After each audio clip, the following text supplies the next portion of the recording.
Jain friends, आप सभी लोगों का स्वागत है ऑल एग्जाम बूस्ट में। तो देखिए, अभी तक हम क्वांटम मैकेनिक्स का 180 क्वेश्चन करा चुके हैं। आप लोग कर भी लिए हैं और अभी भी मेरे पास में बहुत सारे क्वेश्चन हैं। क्वेश्चन का तो मतलब कि कमी ही नहीं है।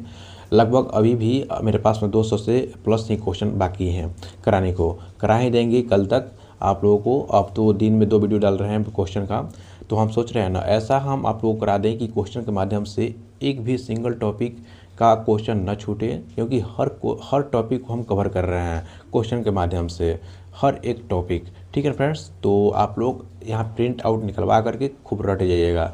यहाँ से एक क्वेश्चन फालतू नहीं जाने वाला है। और आप लोग चैनल पर नए होंगे, सब्सक्राइब कर लीजिएगा और वीडियो को लाइक भी कर दीजिएगा, कमेंट भी कर दीजिएगा। और देखिए फ्रेंड्स, टेलीग्राम पे ज्वाइन हो जाइएगा। टेलीग्राम पे आपको हम PDF अपलोड कर देते हैं। टेलीग्राम जाने के लिए क्या करिएगा कि आप चैनल पे जाइएगा, चैनल को पूरा मेन चैनल को खोलिएगा, वहाँ पे डिस्क्रिप्शन बॉक्स खोलिएगा, वहाँ पे खोलने के बाद में टेलीग्राम लिंक मिलेगा, वहाँ पे ज्वाइन हो जाइएगा। चलिए स्टार्ट करते हैं बिना बात के क्वेश्चन नंबर 1 को। देखिए 1 क्या कहता है कि तापीय विकिरण का उत्सर्जन किन कारण होता है। तापीय विकिरण का जो उत्सर्जन होता है ना, ये तापमान के कारण होता है। तो ध्यान रखिएगा कि आपका तापमान के कारण में उत्सर्जित होने वाला जो विद्युत चुंबकीय विकिरण तापमान कहलाता है, मतलब क्या कहलाता है, तापीय विकिरण कहलाता है। प्रत्येक पिंड के अनुसार में विकिरण उत्सर्जित होता है। ठीक है ना, ध्यान रखिएगा। चलिए फ्रेंड्स, आगे चलते हैं। क्वेश्चन नंबर 2 देखते हैं हम। 2 में क्या लिखा गया है कि एक आदर्श कृषिका यानी आइडियल ब्लैक बॉडी की अवशोषण क्षमता यानी अल्फा लेमडा का मान कितना होता है। अल्फा लेमडा बोलेगा ना तो ध्यान रखिएगा, यानी अवशोषण करने का जो क्षमता होता है आइडियल ब्लैक बॉडी का हमेशा हमेशा हमेशा 0 होता है। ध्यान 1 होता है। ठीक है ना, ऑप्शन नंबर C लगा के चलिएगा। ठीक है फ्रेंड्स, चलिए आगे चलते हैं कि आदर्श कृषिका यानी आपका आइडियल ब्लैक बॉडी के ऊपर में आपतित सभी तरंगदैर्ध्य के विकिरणों का पूर्णतः अवशोषित कर लेती हैं। इसलिए क्या होता है कि इसके अवशोषण की क्षमता जो अल्फा लेमडा = 1 हो जाता है। ठीक है फ्रेंड्स, आशा करते हैं समझ में आ रहा होगा। क्वेश्चन नंबर यहाँ पे 3 देखिए। 3 में क्या हो जाएगा, तो आदर्श कृषिका के जो क्या बोलते हैं इसको परावर्तकता का बोलते हैं। ठीक है ना, इसको R लेमडा और पारगम्यता बोलते हैं T लेमडा के मान में क्या होता है। ध्यान रखिएगा, what is the value of, तो क्या हो जाएगा, reflectivity R lambda and transmittivity क्या हो जाएगा, T लेमडा। और आइडियल ब्लैक बॉडी क्या हो जाएगा, ध्यान रखिएगा, ऑप्शन नंबर C हो जाएगा। ऑप्शन नंबर C लगा के चलिएगा। R लेमडा बराबर में क्या होता है, 0 होता है। और T यहाँ पे क्या हो जाएगा, यहाँ पे लेमडा हो जाएगा, क्या हो जाएगा, 0 हो जाता है। दोनों का मान क्या हो जाएगा, 0 हो जाएगा। ऑप्शन नंबर C लगा के चलिएगा। ठीक है फ्रेंड्स, चलिए आगे चलते हैं। क्वेश्चन नंबर यहाँ पे 4 पे चलते हैं। 4 में क्या दे रखा है, किसी पिंड के लिए अवशोषण और परावर्तन और परागमन गुणांकों का संबंध क्या होता है। तो ध्यान रखिएगा, अल्फा प्लस में R प्लस में T = क्या होता है, हमेशा 1 होता है। क्या होता है, हमेशा 1 होता है। देखिए यहाँ पे ऊर्जा संरक्षण का नियम क्या कहता है कि QA प्लस में QR प्लस QT कि आपतित ऊर्जा का अनुपात का योग सदैव क्या होता है, हमेशा 1 होता है और 1 के बराबर होता है। तो क्या हो जाएगा, A प्लस मतलब alpha plus R plus T plus 1 मतलब कि क्या हो जाएगा, 1 हो जाएगा। ऑप्शन यहाँ पे B लगा के चलिएगा। ऐसा जो भी क्वेश्चन है ना, तो आप ऐसे ही ध्यान रखिएगा। ठीक है ना, ऊर्जा संरक्षण का नियम कहता है कि आपका, ठीक है। चलिए आगे चलते हैं। यहाँ पे क्वेश्चन नंबर 5 देखते हैं। 5 में क्या होता है, ऊर्जा संरक्षण का नियम क्या होता है, वो कहता है ऊर्जा, उसमें कहा जाता है कि ऊर्जा cannot be destroyed cannot be form. ऊर्जा को आप मतलब ख़त्म नहीं कर सकते हैं, ऊर्जा को कहीं बना नहीं सकते हैं, ऊर्जा को केवल एक फॉर्म से दूसरे फॉर्म में चेंज कर सकते हैं। चलिए आगे चलते हैं, क्वेश्चन नंबर 5 देखते हैं। यहाँ पे क्या हो जाएगा, देखिए 5 में देखते हैं ना, इसमें अपारदर्शी पिंड के लिए जो पारगम्यता T का मान क्या होता है। तो ध्यान रखिएगा, ऑप्शन नंबर यहाँ पे A लगा के चलिएगा। अभी क्या बताया, T = 0, अतः A प्लस R = क्या हो जाएगा, 0 हो जाएगा। देखिए अपारदर्शी पिंडों का विकिरण पार नहीं हो सकता, T = 0, इसलिए ऐसे पिंडों के लिए अवशोषण और जो परावर्तन का योग 1 होता है और A प्लस R = 1 हो जाएगा। डायरेक्ट नहीं समझ में आ रहा, रट लीजिएगा। ठीक है ना, यहाँ पे जितना भी क्वेश्चन दे रहे हैं ना, ये मतलब कि एक दूसरे से आप अलग हो जाइएगा। देखिए 6 नंबर देखिए क्वेश्चन, किरचॉफ के नियम के अनुसार में तापीय जो असामयिक के उत्सर्जन क्षमता और अवशोषण क्षमता का अनुपात किसके बराबर होता है। तो ध्यान रखिएगा, पहले किरचॉफ का नियम है ना, तो ये ध्यान देखिएगा ये होता क्या है। ये सबसे ज़्यादा देखिए किरचॉफ का नियम क्या होता है, ये ऐसा वस्तु होता है ना जो कि आपको सबसे अच्छा मतलब कि अवशोषक होता है, मतलब कि अपने में संभालेगा और सबसे ज़्यादा यहाँ पे क्या हो जाएगा उत्सर्जक भी होता है। एग्जाम्पल लेते हैं इसका किरचॉफ का नियम के अनुसार में। देखिए एक लोहा को लीजिए, क्या एक आयरन का यहाँ पे प्लेट लीजिए, ठीक है, और इसको क्या कीजिए ना कि ठंडा का दिन आ रहा है तो ठंडा के दिन में क्या कीजिए ना कि छत पे रख दीजिए, इसको छत पे रखिएगा, सुबह उठिएगा ना तो ये जो लोहा होगा ना पूरा एकदम पूरा बर्फ़ जम जाएगा। आप हाथ रखेंगे तो पूरा हाथ आपका मतलब कि ठंडा हो जाता है, ठीक है। लेकिन यह लोहा को क्या कीजिए कि इसी आयरन प्लेट को आप दिन में धूपा में रखिए, धूपा में रखने के बाद में क्या कीजिएगा इसको टच कीजिए, पूरा आपको गर्म लगेगा, यानी ठंडा करे तो पूरा ठंडा और गर्म करे तो पूरा गर्म, यही कहलाता है किरचॉफ का नियम, ठीक है। तो ध्यान रखिएगा। तो यहाँ पे क्वेश्चन देखिए बोल रहा है किरचॉफ के नियम के अनुसार में तापीय समय में उत्सर्जक क्षमता और अवशोषक क्षमता का अनुपात किसके बराबर होता है। ध्यान रखिएगा ऑप्शन नंबर यहाँ पे सी लगा के चलिएगा।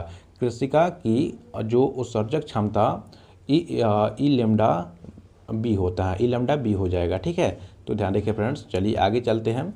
और यहाँ पे देख रहे हैं कि वो अच्छा अवशोषक होता है और अच्छा उत्सर्जक भी होता है। यही बता रहे हैं कि सबसे ज़्यादा ठंडा भी हो जाएगा और सबसे ज़्यादा गर्म भी हो जाएगा, ठीक है। आगे चलते हैं क्वेश्चन नंबर यहाँ पे 7 पे चलते हैं हम। देखिए बिंग के विस्थापन नियम का जो गणितीय सूत्र क्या होता है। तो बिंग का विस्थापन नियम का जो गणितीय सूत्र होता है ना, यहाँ पे ऑप्शन नंबर बी लगा के चलिएगा। यहाँ पे हो जाएगा lambda maximum T is equal to B हो जाएगा। यही होता है आपका बिंग का विस्थापन नियम का गणितीय सूत्र होता है, ठीक है ना। इसका क्या होता है मैथमेटिकल एक्सप्रेशन फॉर द आपका डिस्प्लेसमेंट लॉ हो जाएगा। चलिए आगे चलते हैं फ्रेंड्स। यहाँ पे क्वेश्चन नंबर आगे क्या 8 नंबर देखते हैं हम। 8 में क्या लिखा गया है कि बिंग विस्थापन बी का प्रयोगशाला का मान कितना होता है। मतलब कि what is the experiment value of the constant B. तो क्या हो जाएगा ध्यान रखिएगा, जो बिंग का विस्थापन अभी बताया है ना, इसको थोड़ा सा देख लीजिएगा एक बार। अभी क्या बताएं कि आपका बिंग का विस्थापन नियम होता है ना, ये क्या होता है lambda maximum T is equal to B. तो ये बी होता है कांस्टेंट होता है, तो इस बी का नाम मतलब मान पूछ रहा है, ठीक है, इसको ध्यान रखिएगा। देखिए तो क्या होता है आपका यहाँ पे हो जाएगा ऑप्शन नंबर ए लगा लीजिएगा 2.898 इंटू 10⁻³ MK हो जाता है, ठीक है, MK हो जाएगा। इस चीज डाटा को ध्यान रखिएगा, क्योंकि क्वेश्चन पूछा जाएगा। देखिए तो बिंग के विस्थापन बी का मान 2.898 इंटू 10⁻³ MK होता है, या आप ऐसे भी कर सकते हैं 2.89777 इंटू 10⁻³ MK होता है, ठीक है। तो ध्यान रखिएगा ऑप्शन नंबर यहाँ पे बी लगा के चलिएगा। यहाँ पे आप लोग ठीक है ना फ्रेंड्स। चलिए आगे चलते हैं, सॉरी ए लगा के चलिएगा, ठीक है, ए लगा के चलिएगा।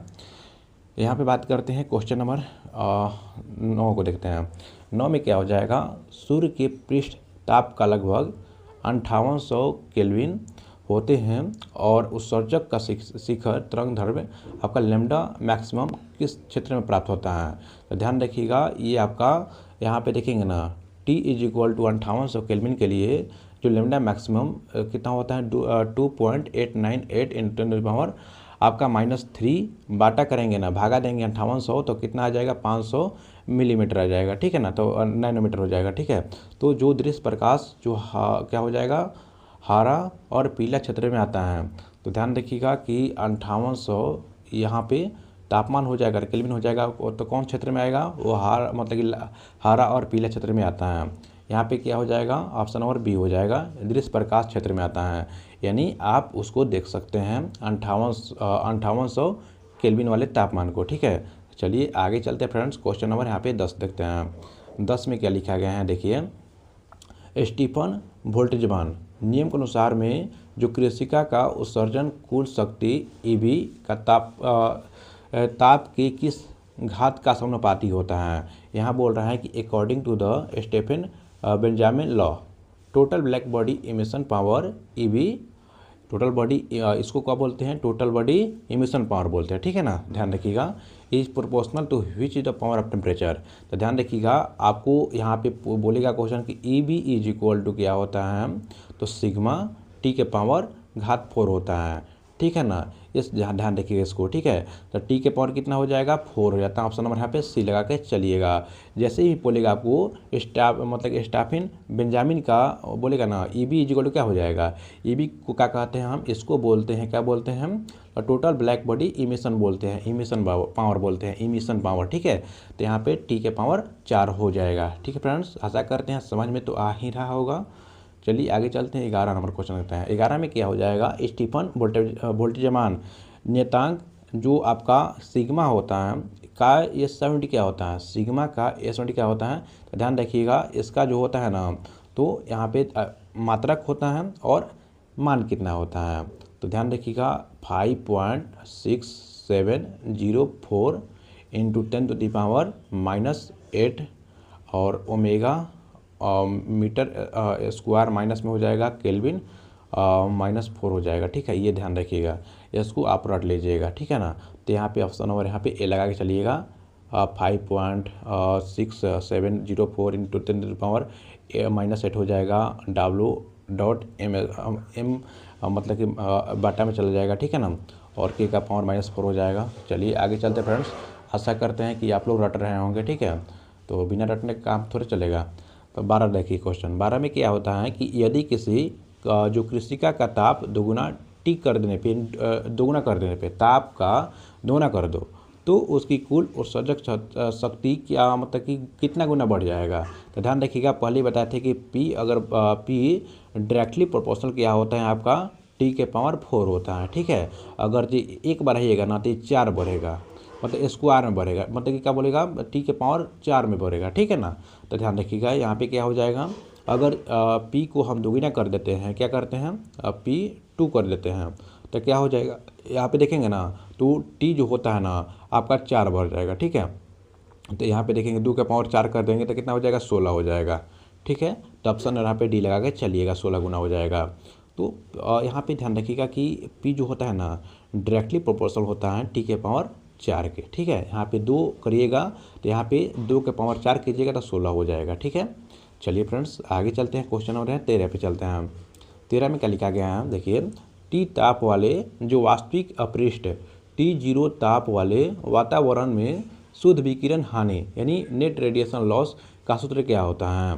तो ध्यान रखिएगा कि P net is equal to आपका एप्सिलॉन सिग्मा ए और क्या हो जाएगा टी के पावर 4 माइनस में T0 का पावर में 4 हो जाएगा, ठीक है। इस फॉर्मूला को भी ध्यान रखिएगा। देखिए यहाँ पे क्या हो जाएगा, उत्सर्जित और अवशोषित शक्ति का अंतर P net is equal to sigma, ये बताए दिए हैं। और जो आपका एप्सिलॉन होता है ना, इसको बोलते हैं क्या होता है, उत्सर्जकता हो कहते हैं, क्या बोलते हैं, उत्सर्जकता बोलते हैं। चलिए आगे चलते हैं, क्वेश्चन नंबर यहाँ पे 14 पे चलते हैं। 14 में देखते हैं ना, तो यहाँ पे उत्सर्जकता यानी जो इमिटिविटी ई का प्रास वस्तु को पृष्ठ के लिए क्या होता है। तो ध्यान रखिएगा, इसका जो प्रास होता है ना, इसका प्रास जो होता है यानी आपका रेंज जो होता है ना, क्या होता है, तो इमिशन बात करते हैं यानी जो इमिसिविटी बात करते हैं ना, ये क्या हो जाएगा 0 से 12 होता है, लेकिन यह आपका 1 से छोटा और बराबर होता है।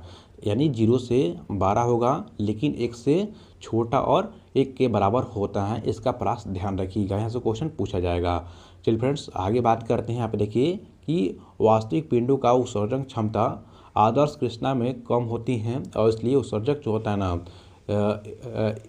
0 और 1 के मध्य होता है, ठीक है। तो ये बता ही दिए हैं। क्वेश्चन नंबर यहाँ पे 15 चलते हैं।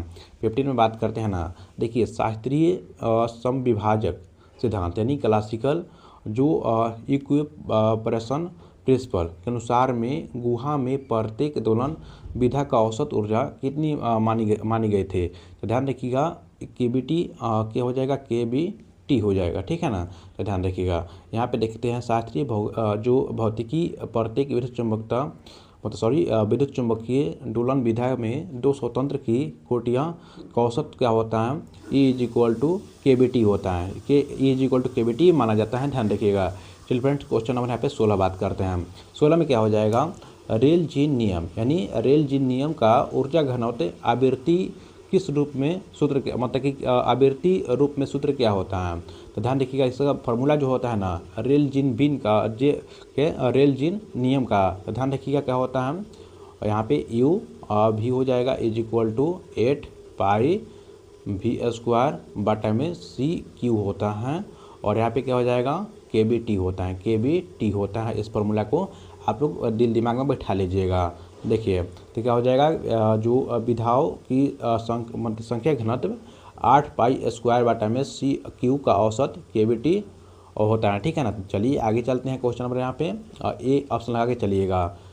17 और बात करते हैं ना, 17 देखते हैं क्वेश्चन में। तो यहाँ पे बोल रहे हैं कि रेले जीन नियम किस क्षेत्र में प्रयोगों से मेल खाता है और कहाँ विफल हो जाता है। ध्यान रखिएगा कि आप कहाँ विफल हो जाता है, तो ऑप्शन नंबर बी लगा के चलिएगा कि कम आवृत्ति और लंबी तरंग पर सही है लेकिन उच्च पर विफल हो जाता है। यानी आप ध्यान रखिएगा कि जो रेल का जो नियम है ना, ये कहाँ मेल खाता है कहाँ विफल हो जाता है, तो बोलेगा कहाँ विफल होता है। तो ध्यान रखिएगा कि अगर जो उच्च आवृत्ति हो जाएगा ना तो यहाँ पे ख़त्म हो जाएगा, विफल हो जाएगा, लेकिन कम आवृत्ति और लंबी तरंग दैर्ध्य हो जाएगा तो आप वहाँ पे सफल हो जाता है, ठीक है। ध्यान रखिएगा, देखिए रेल जीन नियम के केवल आवृत्ति पर सही होता है, केवल आवृत्तियों पर सही होता है। चलिए उच्च आवृत्ति पर जो पराबैंगनी क्षेत्र में विफल हो जाता है, अगर जो ऊंचा आवृत्ति देंगे, ऊंचा फ्रीक्वेंसी देंगे तो वहाँ पे विफल हो जाता है। चलिए फ्रेंड्स आगे चलते हैं, क्वेश्चन नंबर 18 पे बात करते हैं। 18 में देखते हैं कि जो क्या बोलते हैं पैराबैंगनी विपदा यानी अल्ट्रा वायलेट जो का अर्थ क्या होता है बताइए। इसका अर्थ जो होता है ना, इसका क्या होता है, ऑप्शन नंबर ए लगा के चलिएगा। यहाँ पे लेमडा 0 और इसको भी से लेकर के इन्फिनाइट हो जाएगा, और ऊर्जा पर घनत्व क्या हो जाएगा, तो यू लेमडा इन्फिनाइट गलत मतलब कि हो जाएगा, इसको ध्यान रखिएगा, ठीक है ना। इसमें देखिए रेल जीन नियम लेमडा इज इक्वल टू मतलब लेमडा 0 पर अनंत ऊर्जा घनत्व प्राप्त होता है। यानी आप यहाँ पे देखिए कि अगर जो लेमडा 0 होता है ना, यहाँ पे ऊर्जा घनत्व क्या होता है, अनंत प्राप्त होता है, और जो प्रयोग विरुद्ध हैं और इसी विफल पराबैंगनी विपदा कहा जाता है। चलिए आगे चलते हैं, क्वेश्चन नंबर 19 देखते हैं। 19 में क्या हो जाएगा, यहाँ पे देखिए प्लांक की जो परिकल्पना यानी के अनुसार में जो दोलन की ऊर्जा En का मान कितना होता है, तो En का मान जो होगा ना, यहाँ पे ए लगा के चलिएगा। En is equal to NH mu हो जाएगा। N जो हो जाएगा ना, यहाँ पे 0 से लेकर के 1 2 3 यहाँ पे लिख सकते हैं। देखिए तो प्लांक के अनुसार में ऊर्जा सतत न होकर के H म्यू के बंडलों में क्वांटा उत्सर्जित करता है और अवशोषण होता है। En इज इक्वल टू क्या होता है, En is equal to NH mu होता है, ठीक है, ध्यान रखिएगा।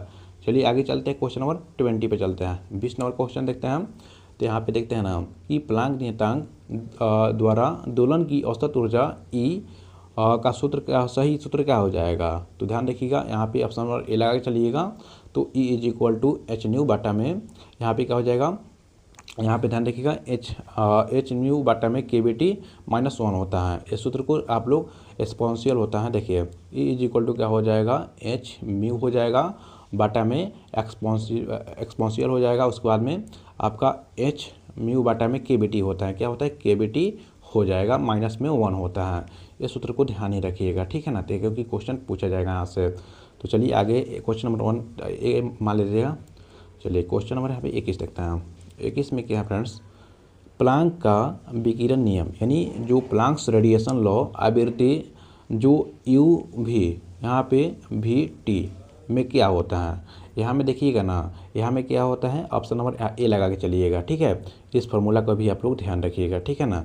तो यहाँ पे विधा घनत्व कितना होता है, तो ध्यान रखिएगा कि आपका विधा घनत्व जो होता है ना 8 पाई V² बटा में CQ होता है, और औसत ऊर्जा E के गुणा करने पर प्लांक जो सर्वत्र आवृत्ति नियम प्राप्त करता है, इसको भी ध्यान रखिएगा। चलिए 22 नंबर देखते हैं। 22 में देखिएगा ना, इसमें है कि तरंग दैर्ध्य के रूप में प्लांक का विकिरण सूत्र जो होता है U लेमडा और लेमडा T क्या होता है, तो ध्यान रखिएगा।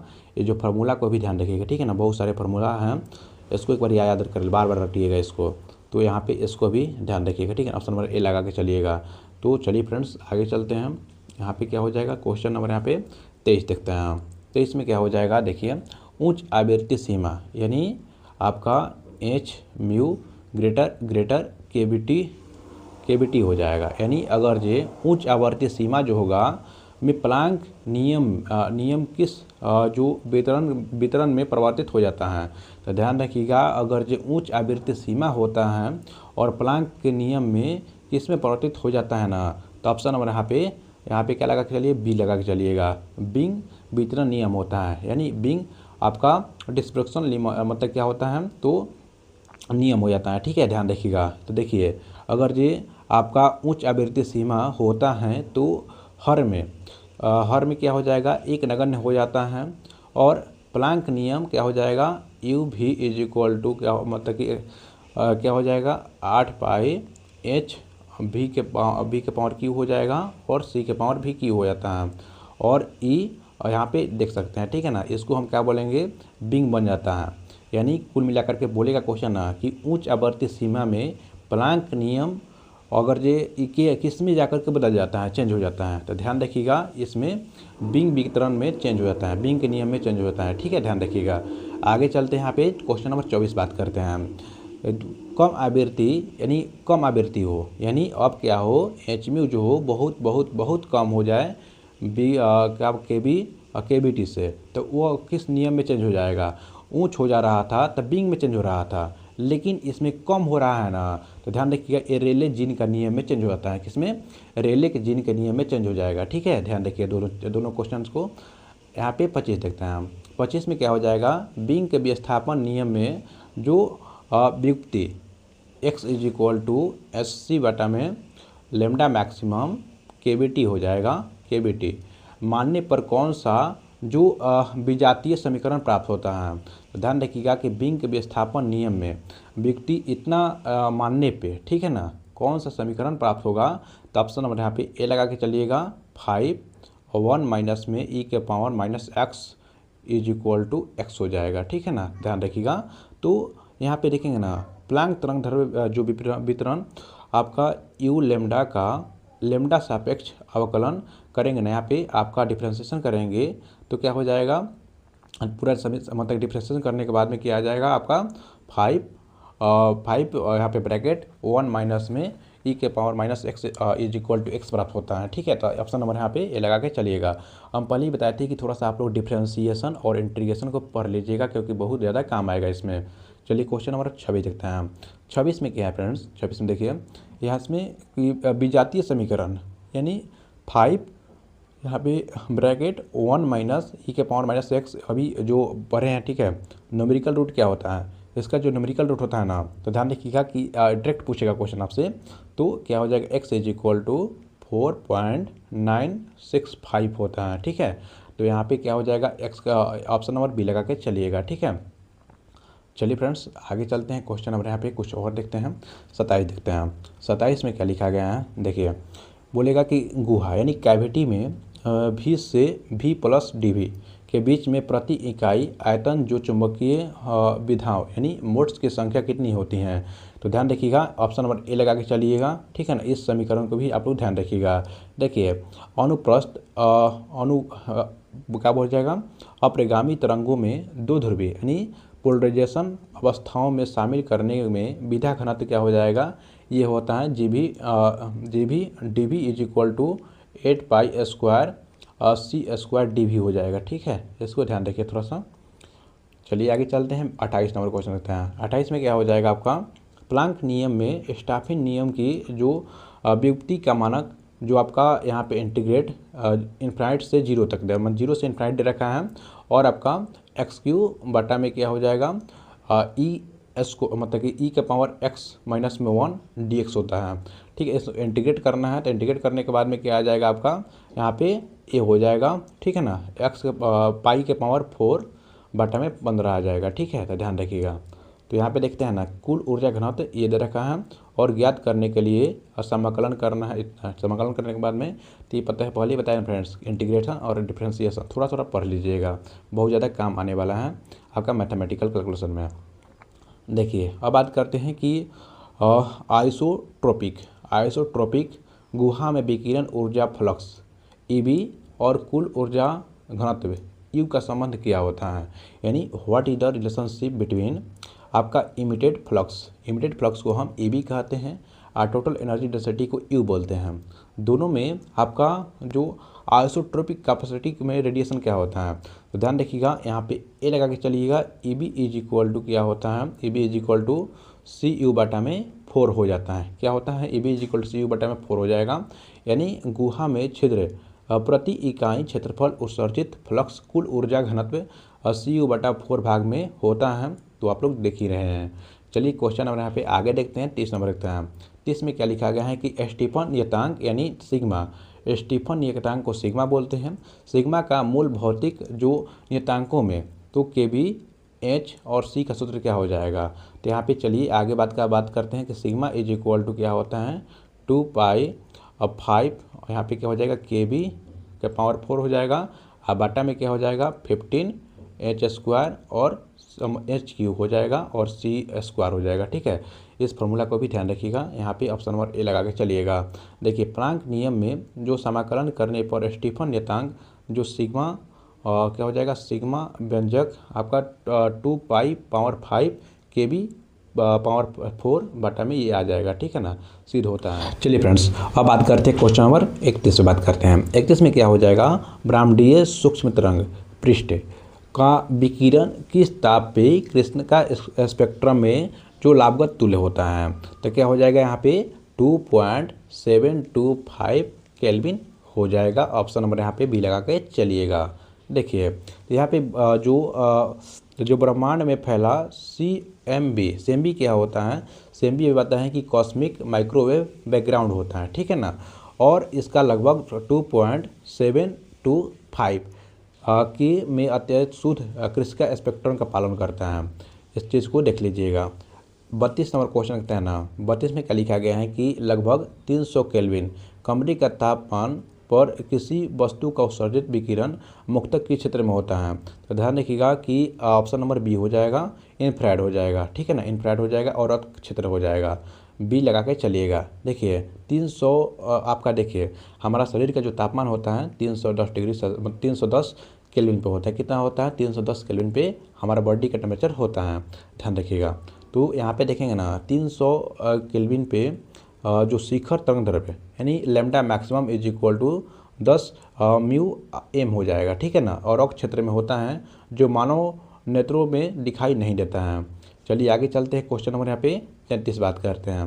33 में क्या लिखा गया है कि गर्म करने पर कोई पिंड वस्तु की किस ताप के जो आसपास मंद लाल यानी डल रेड चमकने लगती हैं, तो ध्यान रखिएगा 800 केल्विन पे। 800 केल्विन का तापमान हो जाएगा ना, लगभग 800 केल्विन का जो आपका विकिरण स्पेक्ट्रम की जो टेल होती है, पूंछ होती है, दृश्य क्षेत्र में जो लाल सिरे में प्रवेश करती हैं वह वस्तु मंद लाल चमकने लगती हैं। तो चलिए आगे चलते हैं। क्वेश्चन नंबर यहाँ पे 34 बात करते हैं। 34 में क्या लिखा गया है, देखिए 1000 केल्विन से 1500 केल्विन के बीच में गर्म वस्तुओं की चमकने का रंग किस प्रकार चेंजिंग होता है। ठीक है ना, तो यहाँ पे देखेंगे कि लाल से पीला हो जाता है। लाल से क्या हो जाएगा, पीला हो जाएगा। ऑप्शन नंबर बी लगा के चलिएगा। देखिए तो यहाँ पे ताप यहाँ पे 1000 से लेकर के आपका 1500 केल्विन बढ़ाने पे आपका शिखर छोटी तरंग दैर्घ्य क्या होता है, मतलब क्या होता है, ऊपर की ओर जाता है और इसमें रंग का गहरा लाल से नारंगी और पीला दिखने लगता है। लाल से चेंज हो जाता है पीला में। आप थोड़ा सा आप केल्विन बढ़ाइएगा तो 1000 से 1500 केल्विन में। यहाँ पे देखिए 35 नंबर ताप मतलब अधिक ताप वाले तारे यानी जो हॉटर स्टार होता है, हॉटर स्टार और कम ताप वाले तारे यानी कूलर स्टार का किस रंग में दिखाई देता है। ध्यान रखिएगा कि अधिक ताप वाले जो होते हैं ना, अधिक ताप वाले जो सफ़ेद नीले दिखाई देंगे यानी ब्लू वाइट, और कम ताप वाले रेड दिखाई देते हैं। जिसका टेम्परेचर कम रहेगा वो लाल दिखाई देता है। ऑप्शन नंबर यहाँ पे ए लगा के चलिएगा। देखिए उच्च ताप वाले जो तारे होते हैं उसका लैम्डा मैक्सिमम नीले क्षेत्र में होने व सफ़ेद दिखते हैं, जबकि कम ताप वाले यानी जिसका लैम्डा मिनिमम होगा वह लाल क्षेत्र में दिखाई देता है। चलिए फ्रेंड्स आगे बात करते हैं। आपका क्वेश्चन नंबर 36 बात करते हैं। 36 में क्या हो जाएगा, किसका जो आपका प्लैंक कर्व यानी आपका विकिरण कर्व अंतर्गत में कुल क्षेत्रफल यानी एरिया अंडर कर्व किस राशि को व्यक्त करता है? तो ध्यान रखिएगा ऑप्शन नंबर ए हो जाएगा टोटल उत्सर्जित शक्ति यानी टोटल इमिटेड पावर को दर्शाता है। तो देखिए तो यहाँ पे बात करते हैं क्वेश्चन नंबर यहाँ पे आगे देखते हैं 37 देखते हैं। 37 में क्या लिखा गया है? 37 में देखिएगा ना, तो इसमें लिखा गया है कि यदि 2000 केल्विन पर किसी पिंड का अधिकतम उत्सर्जक अवरक्त यानी इंफ्रारेड में है तो ताप बढ़ाने पर लैम्डा मैक्सिमम किस ओर खिंच सकेगा? तो ध्यान रखिएगा वह होता है ना, वह छोटी तरंग दैर्ध्य की ओर, मतलब कि टुवर्ड शॉर्टेस्ट, मतलब कि बहुत कम तरंग दैर्ध्य की ओर चला जाता है, ठीक है ना। तो ध्यान रखिएगा यानी बिंग विस्थापन के नियम जो कहता है ना कि लैम्डा मैक्सिमम आपका डायरेक्टली इन्वर्सली प्रोपोर्शनल होता है 1/t का। अगर टी बढ़ाइएगा ना तो लैम्डा क्या हो जाएगा, घट जाता है, और लैम्डा बढ़ाइएगा तो टी इसका बढ़ जाता है, ठीक है ना। यही होता है, तो छोटी तरंग दैर्ध्य की ओर चला जाता है, ठीक है। आगे चलते हैं क्वेश्चन नंबर यहाँ पे 38 बात करते हैं, ठीक है ना। 38 में बात करते हैं ना, इसमें लिखा गया है कि A is equal to 0.5 metre square और ई इज इक्वल टू 0.8 और टी इज इक्वल टू आपका मतलब कि क्या हो जाएगा 500 केल्विन है, और T zero is equal 300 kelvin के शुद्ध विकिरण पी नेट का मान कितना हो जाएगा? यहाँ पे फार्मूला लगाइएगा, फार्मूला लगाने के बाद में आप कितना निकाल कर आइएगा, ध्यान रखिएगा यहाँ पे ऑप्शन नंबर ए हो जाएगा, ठीक है ना। तो फार्मूला का खेल है पूरा इसमें। तो चलिए आगे चलते क्वेश्चन 39 बात करते हैं हम। 39 में क्या लिखा गया फ्रेंड्स, देखिए कृषिका विकिरण यानी ब्लैक बॉडी रेडिएशन के अध्ययन का सबसे महत्वपूर्ण ऐतिहासिक परिणाम क्या होता है? तो ध्यान रखिएगा कि यहाँ पे देखेंगे ना, ऊर्जा क्वांटीकरण का जो अवधारणा और आधुनिक क्वांटम सिद्धांत का जन्म देता है। ऑप्शन नंबर यहाँ पे ए लगा लीजिएगा, यानी कृषिका विकिरण का व्याख्या करने के प्रयास में जो मैक्स प्लैंक 1900 में ऊर्जा क्वांटीकरण का सिद्धांत दिया था, और जिसमें जो क्या बोलते हैं क्वांट भौतिक मतलब की शुरुआत किया गया था। चलिए क्वेश्चन नंबर यहाँ पे 40 बात करते हैं हम। 40 बात करते हैं ना, इसमें देखिएगा कि आधुनिक जो प्रौद्योगिकों में कृषिका विकिरण जो सिद्धांतों का प्रयोग किन उपकरणों में किया जाता था? तो ध्यान रखिएगा यह उपकरण हो जाएगा ऑप्शन नंबर डी हो जाएगा, सभी में हो जाएगा। जो क्या हो जाएगा इंफ्रारेड में भी, उसके बाद में आपका पैरोमीटर में भी, और थर्मल मतलब कि कैमरास में भी, ठीक है। तो ध्यान रखिएगा कि तापीय विकिरण का जो नियम गैर संपर्क ताप और आपका थर्मल इमेजिंग और बात कर जलवायु, ठीक है, सभी में होता था, ठीक है फ्रेंड्स। तो चलिए ये रहा 40 क्वेश्चन आप लोगों का, कुल मिला करके क्वेश्चन नंबर 180 तक हम करा चुके हैं अब, ठीक है 180। और पूरा क्वेश्चन को रट लीजिएगा, जो भी क्वेश्चन कराया है ना आपको, मतलब कि आपको एग्जाम पॉइंट ऑफ व्यू से मोस्ट इम्पॉर्टेंट से इम्पोर्टेंट हो ही नहीं सकता है कुछ, क्योंकि पूरा हम वही करा रहे हैं जो एग्जाम में आता है, ठीक है फ्रेंड्स। तो मिलते हैं नेक्स्ट वीडियो में, तब तक के लिए आप सभी लोगों को जय हिंद जय हिंद जय हिंद।